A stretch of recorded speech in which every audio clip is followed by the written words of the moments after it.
Arsène Lupin, gentleman cambrioleur, écrit par Maurice Leblanc, chapitre 9 et fin.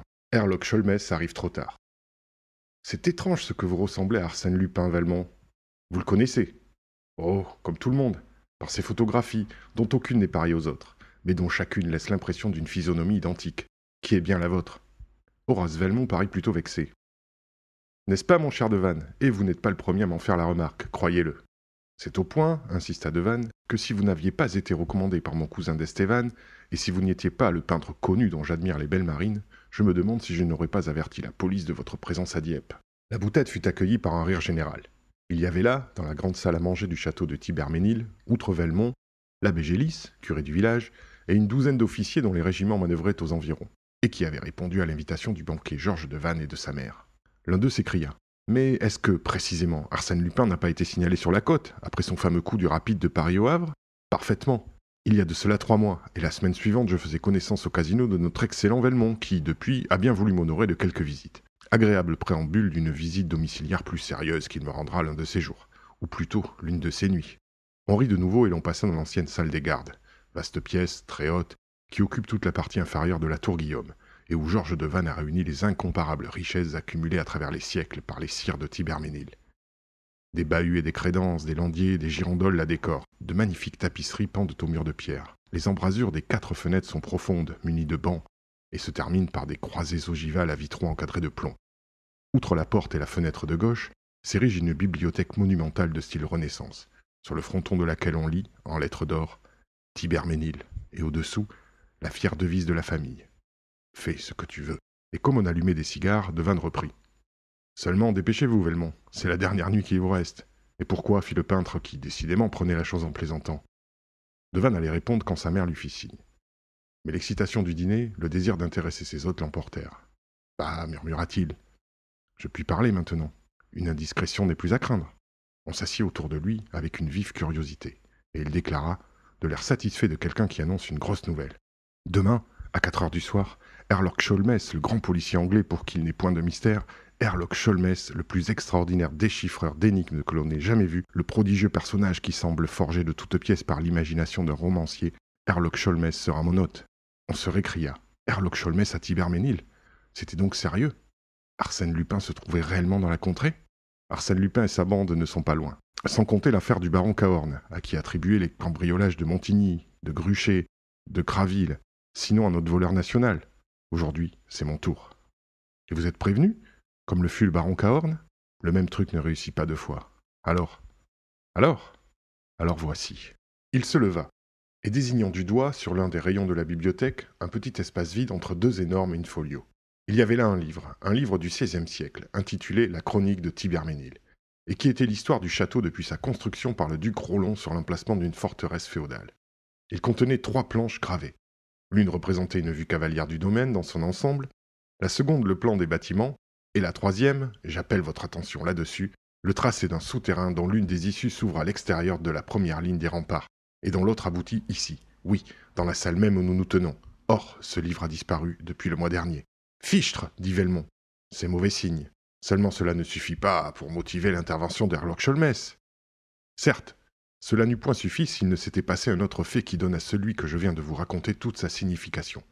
Il existait à la Bibliothèque nationale un second exemplaire de cette chronique, et ces 2 exemplaires différaient par certains détails concernant le souterrain, comme l'établissement d'un profil et d'une échelle, et diverses annotations, non pas imprimées, mais écrites à l'encre et plus ou moins effacées. Je savais ces particularités, et je savais que le tracé définitif ne pouvait être reconstitué que par une confrontation minutieuse des 2 cartes. Or, le lendemain du jour où mon exemplaire disparaissait, celui de la Bibliothèque nationale était demandé par un lecteur qui l'emportait sans qu'il fût possible de déterminer les conditions dans lesquelles le vol était effectué. Des exclamations accueillirent ces paroles. Cette fois, l'affaire devient sérieuse. Aussi, cette fois, dit Devanne, la police s'émut, et il y eut une double enquête, qui d'ailleurs n'eut aucun résultat. Comme toutes celles dont Arsène Lupin est l'objet. Précisément, c'est alors qu'il me vint à l'esprit de demander son concours à Herlock Sholmès, lequel me répondit qu'il avait le plus vif désir d'entrer en contact avec Arsène Lupin. Quelle gloire pour Arsène Lupin, dit Velmont. Mais si notre voleur national, comme vous l'appelez, ne nourrit aucun projet sur Thibermesnil, Herlock Sholmès n'aura qu'à se tourner les pouces. Il y a autre chose, et qui l'intéressa vivement, la découverte du souterrain. Comment, Vous nous avez dit qu'une des entrées s'ouvrait sur la campagne, l'autre dans ce salon même. Où? En quel lieu de ce salon? La ligne qui représente le souterrain sur les cartes aboutit bien à côté d'un petit cercle accompagné de ces deux majuscules, T, G. Ce qui signifie sans doute, n'est-ce pas, Tour Guillaume. Mais la tour est ronde, et qui pourrait déterminer à quel endroit du rond s'amorce le tracé du dessin? Devanne alluma un second cigare et se versa un verre de bénédictine. On le pressait de questions. Il souriait, heureux de l'intérêt provoqué. Enfin, il prononça. Le secret est perdu. Nul au monde ne le connaît. De père en fils, dit la légende, les puissants seigneurs se le transmettaient à leur lit de mort, jusqu'au jour où Geoffroy, dernier du nom, eut la tête tranchée sur l'échafaud, le 7 Thermidor, en 2, dans sa 19e année. Mais depuis un siècle, on a dû chercher. On a cherché, mais vainement. Moi-même, quand j'eus acheté le château à l'arrière-petit-neveu du conventionnel Léribourg, j'ai fait faire des fouilles. À quoi bon? Songez que cette tour, environnée d'eau, n'est reliée au château que par un point, et qu'il faut, en conséquence, que le souterrain passe sous les anciens fossés. Le plan de la Bibliothèque nationale montre d'ailleurs une suite de 4 escaliers comportant 48 marches, ce qui laisse supposer une profondeur de plus de 10 mètres. Et l'échelle, annexée à l'autre plan, fixe la distance à 200 mètres. En réalité, tout le problème est ici, entre ce plancher, ce plafond et ces murs. Ma foi, j'avoue que j'hésite à les démolir. Et l'on n'a aucun indice? Aucun. L'abbé Gélis objecta. Monsieur Devanne, nous devons faire état de 2 citations. Oh, s'écria Devanne en riant, monsieur le curé est un fouilleur d'archives, un grand liseur de mémoire, et tout ce qui touche à Thiberménil le passionne. Mais l'explication dont il parle ne sert qu'à embrouiller les choses. Mais encore, vous y tenez? Énormément. Vous saurez donc qu'il résulte de ces lectures que 2 rois de France ont eu le mot de l'énigme. 2 rois de France? Henri IV et Louis XVI. Ce ne sont pas les premiers venus. Et comment monsieur l'abbé est-il au courant? Oh, c'est bien simple, continua Devanne. L'avant-veille de la bataille d'Arquès, le roi Henri IV vint souper et coucher dans ce château.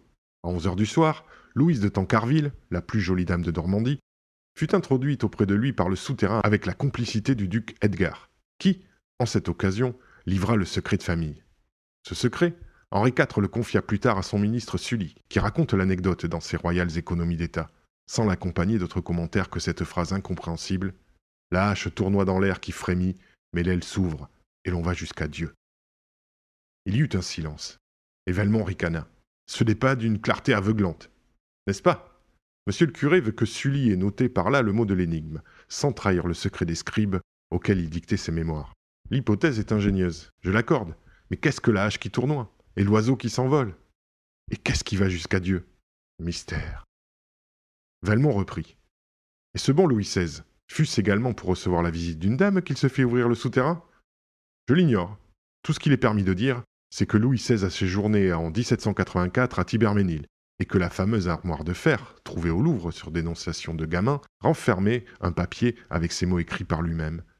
Thiberménil, 2, 6, 12. Horace Velmont éclata de rire. Victoire! Les ténèbres se dissipent de plus en plus. 2 fois 6 font 12. Riez à votre guise, monsieur, fit l'abbé. Il n'empêche que ces 2 citations contiennent la solution, et qu'un jour ou l'autre viendra quelqu'un qui saura les interpréter. Herlock Sholmès d'abord, dit Devanne. À moins qu'Arsène Lupin ne le devance. Qu'en pensez-vous, Velmont? Velmont se leva, mit la main sur l'épaule de Devanne et déclara. Je pense qu'aux données fournies par votre livre et par celui de la bibliothèque, il manquait un renseignement de la plus haute importance, et que vous avez eu la gentillesse de me l'offrir. Je vous en remercie. De sorte que maintenant, la hache ayant tournoyé, l'oiseau s'étant enfui, et 2 fois 6 faisant 12, je n'ai plus qu'à me mettre en campagne. Sans perdre une minute, sans perdre une seconde. Ne faut-il pas que cette nuit, c'est-à-dire avant l'arrivée de Herlock Sholmès, je cambriole votre château? Il est de fait que vous n'avez que le temps. Voulez-vous que je vous conduise? Jusqu'à Dieppe? Jusqu'à Dieppe. J'en profiterai pour amener moi-même monsieur et madame Androl et une jeune fille de leurs amis qui arrivent par le train de minuit. Et s'adressant aux officiers, Devanne ajouta. D'ailleurs, nous nous retrouverons tous ici demain à déjeuner, n'est-ce pas, messieurs? Je compte bien sur vous, puisque ce château doit être investi par vos régiments et pris d'assaut sur le coup de 11 heures. L'invitation fut acceptée. On se prépara, et un instant plus tard, une 20-30 étoiles d'or emportait Devanne et Velmont sur la route de Dieppe. Devanne déposa le peintre devant le casino et se rendit à la gare. À minuit, ses amis descendaient du train. À minuit et demi, l'automobile franchissait les portes de Thiberménil. À 1 heure, après un léger souper servi dans le salon, chacun se retira. Peu à peu, toutes les lumières s'éteignirent. Le grand silence de la nuit enveloppa le château. Mais la lune écarta les nuages qui la voilaient, et par 2 des fenêtres, emplit le salon de clarté blanche. Cela ne dura qu'un moment. Très vite, la lune se cacha derrière le rideau des collines, et ce fut l'obscurité. Le silence s'augmenta de l'ombre plus épaisse. À peine, de temps à autre, des craquements de meubles le troublaient-ils, ou bien le bruissement des roseaux sur l'étang qui baigne les vieux murs de ses eaux vertes. La pendule égrenait le chapelet infini des secondes. Elle sonna 2 heures. Puis, de nouveau, les secondes tombèrent hâtives et monotones dans la paix lourde de la nuit. Puis 3 heures sonnèrent. Et tout à coup, quelque chose claqua. Comme fait, au passage d'un train, le disque d'un signal qui s'ouvre et se rabat. Et un jet fin de lumière traversa le salon de part en part, ainsi qu'une flèche qui laisserait derrière elle une traînée étincelante. Il jaillissait de la cannelure centrale d'un pilastre où s'appuie, à droite, le fronton de la bibliothèque. Il s'immobilisa d'abord sur le panneau opposé en un cercle éclatant. Puis il se promena de tous côtés comme un regard inquiet qui scrute l'ombre. Puis il s'évanouit pour jaillir encore, pendant que toute la partie de la bibliothèque tournait sur elle-même et démasquait une large ouverture en forme de voûte. Un homme entra, qui tenait à la main une lanterne électrique. Un autre homme et un troisième surgirent qui portaient un rouleau de cordes et différents instruments. Le premier inspecta la pièce, écouta et dit « Appelez les camarades !» De ses camarades, il en vint 8 par le souterrain, gaillards, solides, au visage énergique. Le déménagement commença.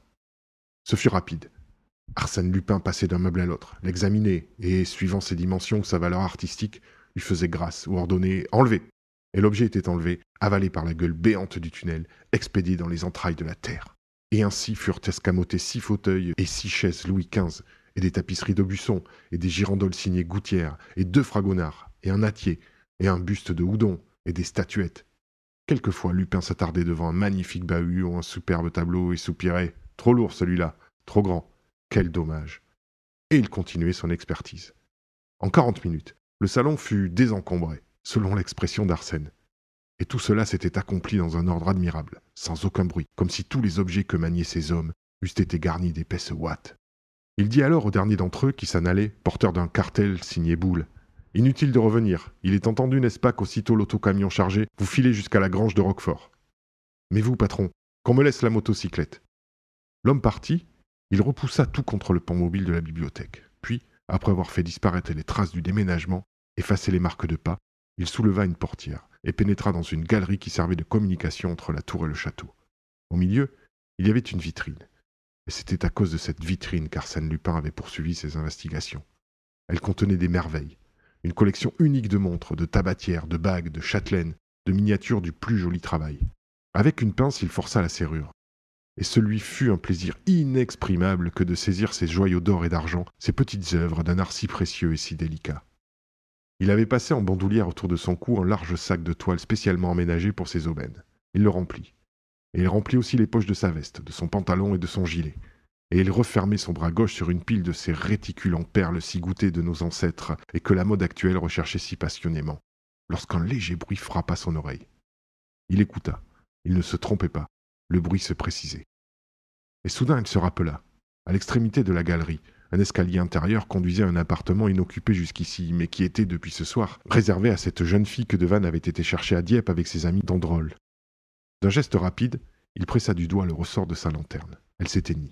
Il avait à peine gagné l'embrasure d'une fenêtre qu'au haut de l'escalier la porte fut ouverte, et qu'une faible lueur éclaira la galerie.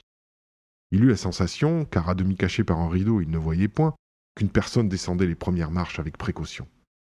Il espérait qu'elle n'irait pas plus loin. Elle descendit cependant et avança de plusieurs pas dans la pièce. Mais elle poussa un cri. Sans doute avait-elle aperçu la vitrine brisée, aux 3/4 vide. Au parfum, il reconnut la présence d'une femme. Ses vêtements frôlaient presque le rideau qui le dissimulait, et il lui sembla qu'il entendait battre le cœur de cette femme, et qu'elle aussi devinait la présence de notre être, derrière elle, dans l'ombre, à portée de sa main. Il se dit, elle a peur, elle va partir. Il est impossible qu'elle ne parte pas. Elle ne partit point. La bougie qui tremblait dans sa main s'affermit. Elle se retourna, hésita un instant, parut écouter le silence effrayant, puis d'un coup, écarta le rideau. Ils se virent.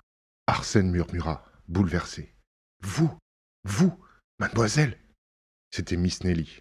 Miss Nelly, la passagère du transatlantique, celle qui avait mêlé ses rêves aux rêves du jeune homme durant cette inoubliable traversée, celle qui avait assisté à son arrestation et qui, plutôt que de le trahir, avait eu ce joli geste de jeter à la mer le Kodak où il avait caché les bijoux et les billets de banque.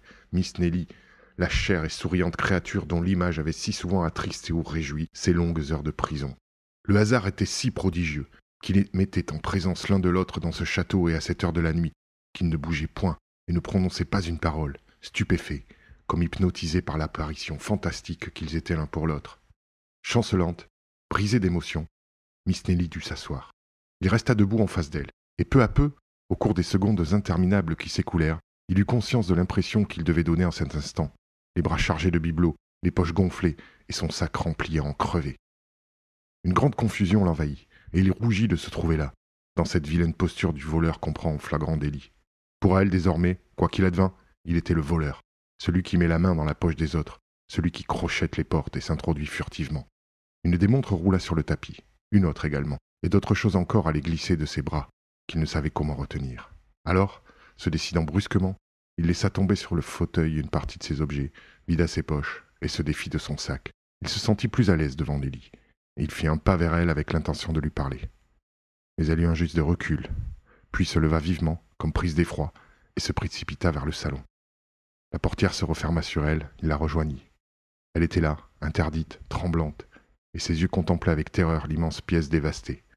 Aussitôt il lui dit « À 3 heures, demain, tout sera remis en place, les meubles seront rapportés. » Elle ne répondit pas, et il répéta « Demain, à 3 heures, je m'y engage, rien au monde ne pourra m'empêcher de tenir ma promesse. Demain, à 3 heures. » Un long silence pesa sur eux. Il n'osait le rompre et l'émotion de la jeune fille lui causait une véritable souffrance. Doucement, sans un mot, il s'éloigna d'elle, et il pensait « Qu'elle s'en aille, qu'elle se sente libre de s'en aller, qu'elle n'ait pas peur de moi. » Mais soudain elle tressaillit et balbutia « Écoutez, des pas, j'entends marcher. » Il la regarda avec étonnement. Elle semblait bouleversée, ainsi qu'à l'approche d'un péril. « Je n'entends rien, dit-il, et quand même. Comment? Mais il faut fuir, vite, fuyez. Fuir? Pourquoi? Il le faut, il le faut. Ah, ne restez pas. » D'un trait, elle courut jusqu'à l'endroit de la galerie et prêta l'oreille. Non, il n'y avait personne. Peut-être le bruit venait-il du dehors? Elle attendit une seconde, puis, rassurée, se retourna. Arsène Lupin avait disparu. À l'instant même où Devanne constata le pillage de son château, il se dit « C'est Velmont qui a fait le coup, et Velmont n'est autre qu'Arsène Lupin. » Tout s'expliquait ainsi, et rien ne l'expliquait autrement. Cette idée ne fit, d'ailleurs, que l'effleurer, tellement il était invraisemblable que Velmont ne fût point Velmont, c'est-à-dire le peintre connu, le camarade de cercle de son cousin d'Estevan. Et lorsque le brigadier de gendarmerie, aussitôt averti, se présenta, Devanne ne songea même pas à lui communiquer cette supposition absurde. Toute la matinée, ce fut à Thibermesnil un va-et-vient indescriptible. Les gendarmes, le garde champêtre, le commissaire de police de Dieppe, les habitants du village, tout ce monde s'agitait dans les couloirs ou dans le parc, ou autour du château. L'approche des troupes en manœuvre, le crépitement des fusils ajoutait au pittoresque de la scène. Les premières recherches ne fournirent point d'indices. Les fenêtres n'ayant pas été brisées ni les portes fracturées, sans nul doute le déménagement s'était effectué par l'issue secrète. Pourtant, sur le tapis, aucune trace de pas. Sur les murs, aucune marque insolite. Une autre chose, inattendue, et qui dénotait bien la fantaisie d'Arsène Lupin. La fameuse chronique du XVIe siècle avait repris son ancienne place, et, à côté, se trouvait un livre semblable qui n'était autre que l'exemplaire volé à la Bibliothèque nationale. À 11 heures, les officiers arrivèrent. Devanne les accueillit gaiement. Quelque ennui que lui causa la perte de telles richesses artistiques, sa fortune lui permettait de la supporter sans mauvaise humeur. Ses amis d'Androl et Nelly descendirent. Les présentations faites, on s'aperçut qu'il manquait un convive, Horace Velmont. Ne viendrait-il point? Son absence eût éveillé les soupçons de Georges Devanne. Mais à midi précis, il entrait. Devanne s'écria « À la bonne heure, vous voilà !»« Ne suis-je pas exact? Si, mais vous auriez pu ne pas l'être, après une nuit si agitée. Car vous savez la nouvelle? Quelle nouvelle? Vous avez cambriolé le château. Allons donc. Comme je vous dis. Mais ouvrez tout d'abord votre bras à Miss Underdown, et passons à table. Mademoiselle, permettez-moi. » Il s'interrompit, frappé par le trouble de la jeune fille. Puis soudain, se rappelant. « C'est vrai, à propos. Vous avez voyagé avec Arsène Lupin, jadis, avant son arrestation. La ressemblance vous étonne, n'est-ce pas ?» Elle ne répondit point. Devant elle, Velmont souriait. Il s'inclina, elle prit son bras. Il la conduisit à sa place et s'assit en face d'elle. Durant le déjeuner, on ne parla que d'Arsène Lupin, des meubles enlevés, du souterrain, de Herlock Sholmès. À la fin du repas, seulement, comme on abordait d'autres sujets, Velmont se mêla à la conversation. Il fut tour à tour amusant et grave, éloquent et spirituel. Et tout ce qu'il disait, il semblait ne le dire que pour intéresser la jeune fille. Très absorbée, elle ne paraissait point l'entendre. On servit le café sur la terrasse qui domine la cour d'honneur, et le jardin du côté de la façade principale. Au milieu de la pelouse, la musique du régiment se mit à jouer, et la foule des paysans et des soldats se répandit dans les allées du parc. Cependant, Nelly se souvenait de la promesse d'Arsène Lupin. À 3 heures, tout sera là, je m'y engage. À 3 heures, et les aiguilles de la grande horloge qui ornait l'aile droite marquaient 2h40. Elle les regardait malgré elle à tout instant. Et elle regardait aussi Velmont qui se balançait paisiblement dans un confortable rocking chair. 2h50, 2h55. Une sorte d'impatience mêlée d'angoisse étreignait la jeune fille. Était-il admissible que le miracle s'accomplît, et qu'il s'accomplit à la minute fixée, alors que le château, la cour, la campagne étaient remplis de monde, et qu'en ce moment même, le procureur de la République et le juge d'instruction poursuivaient leur enquête? Et pourtant, Arsène Lupin avait promis avec une telle solennité. Cela sera comme il l'a dit, pensa-t-elle, impressionnée par tout ce qu'il y avait en cet homme d'énergie, d'autorité et de certitude. Et cela ne lui semblait pas un miracle, mais un événement naturel qui devait se produire par la force des choses. Une seconde, leurs regards se croisèrent. Elle rougit et détourna la tête. 3 heures. Le premier coup sonna, le deuxième, le troisième. Horace Velmont tira sa montre, leva les yeux vers l'horloge, puis remit sa montre dans sa poche. Quelques secondes s'écoulèrent. Et voici que la foule s'écarta, autour de la pelouse, livrant passage à 2 voitures qui venaient de franchir la grille du parc, attelées l'une et l'autre de 2 chevaux. C'étaient de ces fourgons qui vont à la suite des régiments et qui portent les cantines des officiers et les sacs de soldats. Ils s'arrêtèrent devant le perron.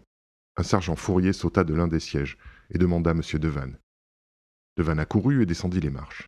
Sous les bâches, il vit, soigneusement rangés, bien enveloppés, ses meubles, ses tableaux, ses objets d'art. Aux questions qu'on lui posa, le Fourier répondit en exhibant l'ordre qu'il avait reçu de l'adjudant de service, et que cet adjudant avait pris le matin au rapport. Par cet ordre, la 2e compagnie du 4e bataillon devait pourvoir à ce que les objets mobiliers déposés au carrefour des Halleux, en forêt d'Arc, fussent portés à 3 heures à M. Georges Devanne, propriétaire du château de Thibermesnil, signé le colonel Beauvel. Au carrefour, ajouta le sergent, tout se trouvait prêt, aligné sur le gazon et sous la garde des passants. Ça m'a semblé drôle, mais quoi, l'ordre était catégorique. Un des officiers examinait la signature. Elle était parfaitement imitée, mais fausse. La musique avait cessé de jouer, on vida les fourgons, on réintégra les meubles. Au milieu de cette agitation, Nelly resta seule à l'extrémité de la terrasse. Elle était grave et soucieuse, agitée de pensées confuses qu'elle ne cherchait pas à formuler. Soudain, elle aperçut Velmont qui s'approchait. Elle souhaita de l'éviter, mais l'angle de la balustrade qui porte la terrasse l'entourait de 2 côtés, et une ligne de grandes caisses d'arbustes, orangers, lauriers roses et bambous, ne lui laissait d'autre retraite que le chemin par où s'avançait le jeune homme. Elle ne bougea pas. Un rayon de soleil tremblait sur ses cheveux d'or, agités par les feuilles frêles d'un bambou. Quelqu'un prononça très bas. « J'ai tenu ma promesse de cette nuit. » Arsène Lupin était près d'elle, et autour d'eux, il n'y avait personne. Il répéta, l'attitude hésitante, la voix timide. « J'ai tenu ma promesse de cette nuit. » Il attendait un mot de remerciement, un geste du moins qui prouvât l'intérêt qu'elle prenait à cet acte. Elle se tut. Ce mépris irrita Arsène Lupin, et en même temps, il avait le sentiment profond de tout ce qui le séparait de Nelly, maintenant qu'elle savait la vérité. Il eût voulu se disculper, chercher des excuses, montrer sa vie dans ce qu'elle avait d'audacieux et de grand, mais d'avance, les paroles le froissaient, et il sentait l'absurdité et l'insolence de toute explication. Alors il murmura tristement, envahi d'un flot de souvenirs. Comme le passé est loin. Vous rappelez-vous les longues heures sur le pont de la Provence? Ah, tenez, vous aviez, comme aujourd'hui, une rose à la main, une rose pâle comme celle-ci. Je vous l'ai demandé? Vous n'avez pas eu l'air d'entendre. Cependant, après votre départ, j'ai trouvé la rose. Oubliée sans doute. Je l'ai gardée. Elle ne répondit pas encore. Elle semblait très loin de lui. Il continua. En mémoire de ces heures, ne songez pas à ce que vous savez, que le passé se relie au présent, que je ne sois pas celui que vous avez vu cette nuit, mais celui d'autrefois, et que vos yeux me regardent, ne fût-ce qu'une seconde, comme ils me regardaient. Je vous en prie. Ne suis-je plus le même? Elle leva les yeux, comme il le demandait, et le regarda. Puis, sans un mot, elle posa son doigt sur une bague qu'il portait à l'index. On n'en pouvait voir que l'anneau, et le chaton, retourné à l'intérieur, était formé d'un rubis merveilleux. Arsène Lupin rougit. Cette bague appartenait à Georges Devanne. Il sourit avec amertume. Vous avez raison. Ce qui a été sera toujours. Arsène Lupin naît et ne peut être qu'Arsène Lupin.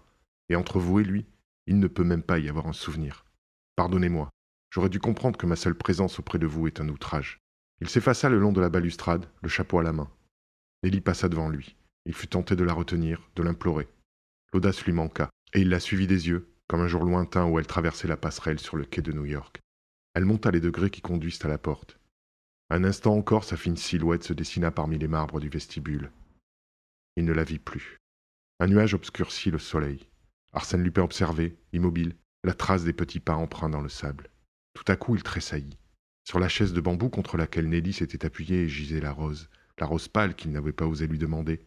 Oubliée sans doute, elle aussi, mais oubliée volontairement ou par distraction. Il la saisit ardemment.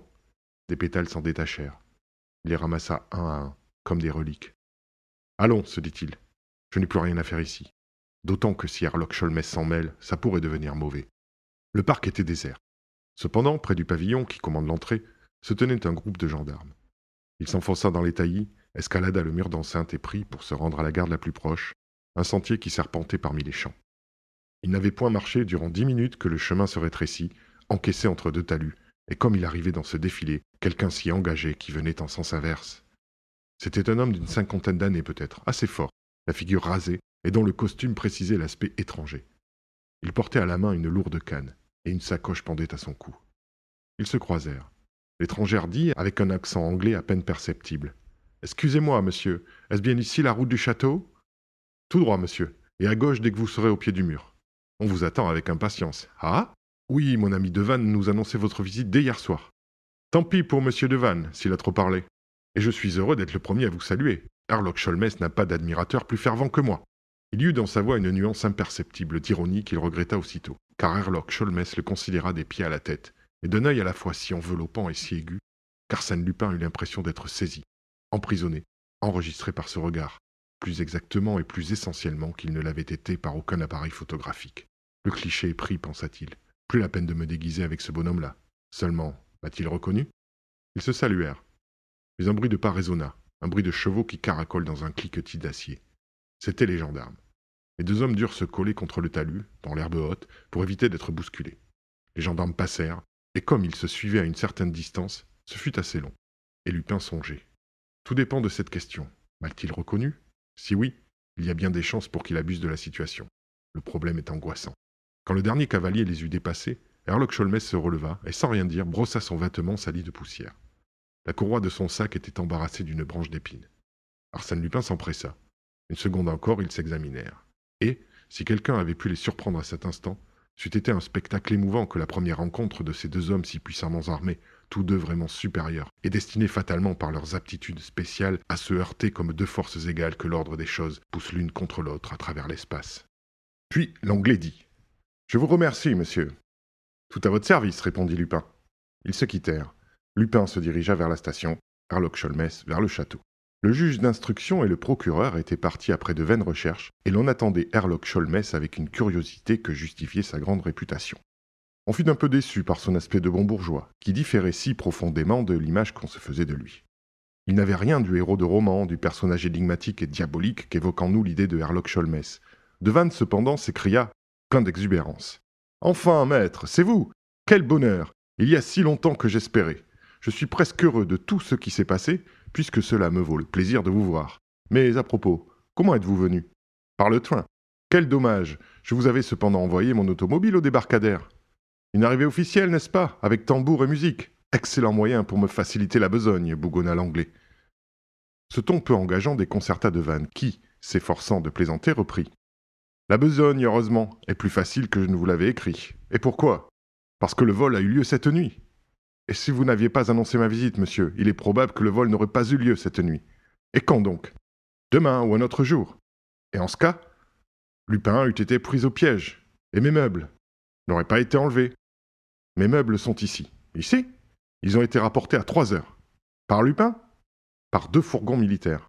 Herlock Sholmès enfonça violemment son chapeau sur sa tête et rajusta son sac. Mais Devanne s'écria. Que faites-vous? Je m'en vais. Et pourquoi? Vos meubles sont là, Arsène Lupin est loin, mon rôle est terminé. Mais j'ai absolument besoin de votre concours, cher monsieur. Ce qui s'est passé hier peut se renouveler demain, puisque nous ignorons le plus important. Comment Arsène Lupin est entré? Comment il est sorti? Et pourquoi, quelques heures plus tard, il procédait à une restitution? Ah, vous ignorez. L'idée d'un secret à découvrir adoucit Herlock Sholmès. Soit, cherchons, mais vite, n'est-ce pas? Et autant que possible, seul. La phrase désignait clairement les assistants. Devanne comprit et introduisit l'Anglais dans le salon. D'un ton sec, en phrases qui semblaient compter d'avance, et avec quelle parcimonie. Sholmès lui posa des questions sur la soirée de la veille, sur les convives qui s'y trouvaient, sur les habitués du château. Puis il examina les 2 volumes de la chronique, compara les cartes du souterrain, se fit répéter les citations relevées par l'abbé Gélis et demanda « C'est bien hier que, pour la première fois, vous avez parlé de ces 2 citations ?» Hier. Vous ne les avez jamais communiqués à M. Horace Velmont? Jamais. Bien. Commandez votre automobile, je repars dans 1 heure. Dans 1 heure? Arsène Lupin n'a pas mis davantage à résoudre le problème que vous lui avez posé. Moi? Je lui ai posé? Eh oui, Arsène Lupin et Velmont, c'est la même chose. Je m'en doutais, ah, le gredin. Or, hier, à 10 heures, vous avez fourni à Lupin les éléments de vérité qui lui manquaient et qu'il cherchait depuis des semaines. Et, dans le courant de la nuit, Lupin a trouvé le temps de comprendre, de réunir sa bande et de vous dévaliser. J'ai la prétention d'être aussi expéditif. Il se promena d'un bout à l'autre de la pièce en réfléchissant, puis s'assit, croisa ses longues jambes et ferma les yeux. Devanne attendit, assez embarrassé. Dort-il? Réfléchit-il? À tout hasard, il sortit pour donner des ordres. Quand il revint, il l'aperçut au bas de l'escalier de la galerie, à genoux, et scrutant le tapis. Qu'y a-t-il donc? Regardez là, ces taches de bougie. Tiens, en effet, toutes fraîches. Et vous pouvez en observer également sur le haut de l'escalier, et davantage encore autour de cette vitrine qu'Arsène Lupin a fracturée, et dont il a enlevé les bibelots pour les déposer sur ce fauteuil. Et vous en concluez? Rien. Tous ces faits expliqueraient sans aucun doute la restitution qu'il a opérée, mais c'est un côté de la question que je n'ai pas le temps d'aborder. L'essentiel, c'est le tracé du souterrain. Vous espérez toujours? Je n'espère pas, je sais. Il existe, n'est-ce pas, une chapelle à 200 ou 300 mètres du château. Une chapelle en ruine où se trouve le tombeau du duc Rollon. Dites à votre chauffeur qu'il nous attende auprès de cette chapelle. Mon chauffeur n'est pas encore de retour, on doit me prévenir, mais d'après ce que je vois, vous estimez que le souterrain aboutit à la chapelle. Sur quel indice? Herlock Sholmès s'interrompit. Je vous prierai, monsieur, de me procurer une échelle et une lanterne. Ah, vous avez besoin d'une lanterne et d'une échelle? Apparemment, puisque je vous le demande. Devanne, quelque peu interloqué, sonna. Les 2 objets furent apportés. Les ordres se succédèrent alors avec la rigueur et la précision des commandements militaires. Appliquez cette échelle contre la bibliothèque, à gauche du mot Tibernil. Devanne dressa l'échelle et l'anglais continua. Plus à gauche, à droite, halte. Montez, bien, toutes les lettres de ce mot sont en relief, n'est-ce pas? Oui. Occupons-nous de la lettre H. Tourne-t-elle dans un sens ou dans l'autre? Devanne saisit la lettre H et s'exclama. Mais oui, elle tourne, vers la droite, et d'un quart de cercle. Qui donc vous l'a révélé? Sans répondre, Herlock Sholmès reprit. Pouvez-vous, d'où vous êtes, atteindre la lettre R? Oui. Remuez-la plusieurs fois, comme vous feriez d'un verrou que l'on pousse et que l'on retire. Devanne remua la lettre R. À sa grande stupéfaction, il se produisit un déclenchement intérieur. Parfait, dit Herlock Sholmès. Il ne nous reste plus qu'à glisser votre échelle à l'autre extrémité, c'est-à-dire à la fin du mot Tiberménil. Bien. Et maintenant, si je ne me suis pas trompé, si les choses s'accomplissent comme elles le doivent, la lettre L s'ouvrira aussi qu'un guichet. Avec une certaine solennité, Devanne saisit la lettre L. La lettre L s'ouvrit, mais Devanne dégringola de son échelle, car toute la partie de la bibliothèque située entre la première et la dernière lettre du mot pivota sur elle-même et découvrit l'orifice du souterrain. Herlock Sholmès prononça, flegmatique. « Vous n'êtes pas blessé ?»« Non, non, fit Devanne, en se relevant. Pas blessé, mais ahuri, j'en conviens. Ces lettres qui s'agitent, ce souterrain béant. Et après, cela n'est-il pas exactement conforme à la citation de Sully? En quoi, Seigneur? Dame, le H tournoie, le R frémit, et le R s'ouvre. Et c'est ce qui a permis à Henri IV de recevoir mademoiselle de Tancarville à une heure insolite. Mais Louis XVI, demanda Devanne, abasourdi. Louis XVI était un grand forgeron et habile serrurier. J'ai lu un traité des serrures de combinaison qu'on lui attribue. De la part de Tiberménil, c'était se conduire en bon courtisan que de montrer à son maître ce chef-d'œuvre de mécanique. Pour mémoire, le roi écrivit 2, 6, 12, c'est-à-dire H, R, L, la 2e, la 6e et la 12e lettre du nom. Ah, parfait, je commence à comprendre. Seulement voilà, si je m'explique comment on sort de cette salle, je ne m'explique pas comment Lupin a pu y pénétrer, car, remarquez-le bien, il venait du dehors, lui. Herlock Sholmès alluma la lanterne et s'avança de quelques pas dans le souterrain. Tenez, tout le mécanisme est apparent ici comme les ressorts d'une horloge, et toutes les lettres s'y trouvent à l'envers. Lupin n'a donc eu qu'à les faire jouer de ce côté-ci de la cloison. Quelle preuve? Quelle preuve? Voyez cette flaque d'huile. Lupin avait même prévu que les rouages auraient besoin d'être graissés, fit Herlock Sholmès, non sans admiration. Mais alors, il connaissait l'autre issue? Comme je la connais, suivez-moi. Dans le souterrain? Vous avez peur? Non, mais êtes-vous sûr de vous y reconnaître? Les yeux fermés. Ils descendirent d'abord 12 marches, puis 12 autres, et encore 2 fois 12 autres. Puis ils enfilèrent un long corridor dont les parois de briques portaient la marque de restauration successive et qui suintait par places. Le sol était humide. Nous passons sous l'étang, remarqua Devanne, nullement rassuré.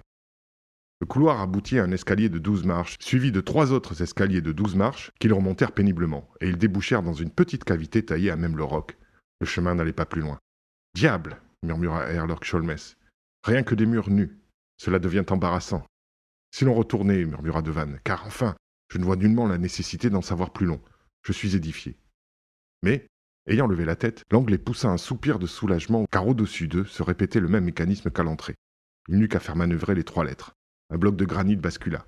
C'était, de l'autre côté, la pierre tombale du duc Rollon, gravée des 12 lettres en relief, Tiberménil. Et ils se trouvèrent dans la petite chapelle en ruine que l'Anglais avait désignée. « Et l'on va jusqu'à Dieu, c'est-à-dire jusqu'à la chapelle, dit-il, apportant la fin de la citation. « Est-ce possible » s'écria Devanne, confondu par la clairvoyance et la vivacité de Herlock Sholmès. « Est-ce possible que cette simple indication vous ait suffi ?»« Bah » fit l'Anglais. « Elle ne m'est même pas inutile. Sur l'exemplaire de la Bibliothèque nationale, le trait se termine à gauche, vous le savez, par un cercle, et à droite, vous l'ignorez, par une petite croix, mais si effacée que l'on ne peut la voir qu'à la loupe. Cette croix signifie évidemment la chapelle où nous sommes. » Le pauvre Devanne n'en croyait pas ses oreilles. C'est inouï, miraculeux, et cependant d'une simplicité enfantine. Comment personne n'a-t-il jamais percé ce mystère? Parce que personne n'a jamais réuni les 3 ou 4 éléments nécessaires, c'est-à-dire les 2 livres et les citations. Personne, sauf Arsène Lupin et moi. Mais moi aussi, objecta Devanne, et l'abbé Gélis. Nous en savions tous 2 autant que vous, et néanmoins... Sholmès sourit. Monsieur Devanne, tout le monde n'est pas apte à déchiffrer les énigmes. Mais voilà 10 ans que je cherche, et vous, en 10 minutes, bah, l'habitude. Ils sortirent de la chapelle et l'Anglais s'écria. « Tiens, une automobile qui attend. »« Mais c'est la mienne. »« La vôtre ? Je pensais que le chauffeur n'était pas revenu. » En effet, et je me demande... Ils s'avancèrent jusqu'à la voiture et Devanne, interpellant le chauffeur. « Édouard, qui vous a donné l'ordre de venir ici ?»« Mais, répondit l'homme, c'est Monsieur Velmont. »« Monsieur Velmont ? Vous l'avez donc rencontré ? Près de la gare. Et il m'a dit de me rendre à la chapelle. »« De vous rendre à la chapelle ? Mais pourquoi ?»« Pour vous y attendre, monsieur, et l'ami de monsieur. » Devanne et Herlock Sholmès se regardèrent. Devanne dit. Il a compris que l'énigme serait un jeu pour vous. L'hommage est délicat. Un sourire de contentement plissa les lèvres minces du détective. L'hommage lui plaisait. Il prononça, en hochant la tête. C'est un homme. Rien qu'à le voir, d'ailleurs, je l'avais jugé. Vous l'avez donc vu? Nous nous sommes croisés tout à l'heure. Et vous saviez que c'était Horace Velmont, je veux dire Arsène Lupin? Non. Mais je n'ai pas tardé à le deviner, à une certaine ironie de sa part. Et vous l'avez laissé s'échapper? Ma foi, oui. J'avais pourtant la partie belle. 5 gendarmes qui passaient. Mais sacrebleu, c'était l'occasion ou jamais de profiter. Justement, monsieur, dit l'Anglais avec hauteur. Quand il s'agit d'un adversaire comme Arsène Lupin, Herlock Sholmès ne profite pas des occasions. Il les fait naître. Mais l'heure pressait, et puisque Lupin avait eu l'attention charmante d'envoyer l'automobile, il fallait en profiter sans retard. Devanne et Herlock Sholmès s'installèrent au fond de la confortable limousine. Édouard donna le tour de manivelle et l'on partit. Des champs, des bouquets d'arbres défilèrent. Les molles ondulations du pays de Caux s'aplanirent devant eux. Soudain, les yeux de Devanne furent attirés par un petit paquet posé dans un des vides-poches. « Tiens, qu'est-ce que c'est que cela? Un paquet? Et pour qui donc? Mais c'est pour vous. Pour moi? Lisez. Monsieur Herlock Sholmès de la part d'Arsène Lupin. » L'Anglais saisit le paquet, le déficela, enleva les 2 feuilles de papier qui l'enveloppaient. C'était une montre. « Oh » dit-il, en accompagnant cette exclamation d'un geste de colère. « Une montre, fit Devanne? Est-ce que par hasard... » L'Anglais ne répondit pas. « Comment? C'est votre montre? Arsène Lupin vous renvoie votre montre? Mais s'il vous la renvoie, c'est qu'il l'avait prise. Il avait pris votre montre? Ah, elle est bonne celle-là. La montre de Herlock Sholmès subtilisée par Arsène Lupin. Dieu que c'est drôle. Non, en vrai, vous m'excuserez. Mais c'est plus fort que moi. » Et quand il eut bien ri, il affirma d'un ton convaincu. « Oh, c'est un homme, en effet. » L'Anglais ne broncha pas. Jusqu'à Dieppe, il ne prononça pas une parole, les yeux fixés sur l'horizon fuyant. Son silence fut terrible, insondable, plus violent que la rage la plus farouche. Au débarcadère, il dit simplement, sans colère cette fois, mais d'un ton où l'on sentait toute la volonté et toute l'énergie du personnage. « Oui, c'est un homme, et un homme sur l'épaule duquel j'aurais plaisir à poser cette main que je vous tends, monsieur Devanne. Et j'ai l'idée, voyez-vous, qu'Arsène Lupin et Herlock Sholmès se rencontreront de nouveau un jour ou l'autre. Oui, le monde est trop petit pour qu'ils ne se rencontrent pas. Et ce jour-là... »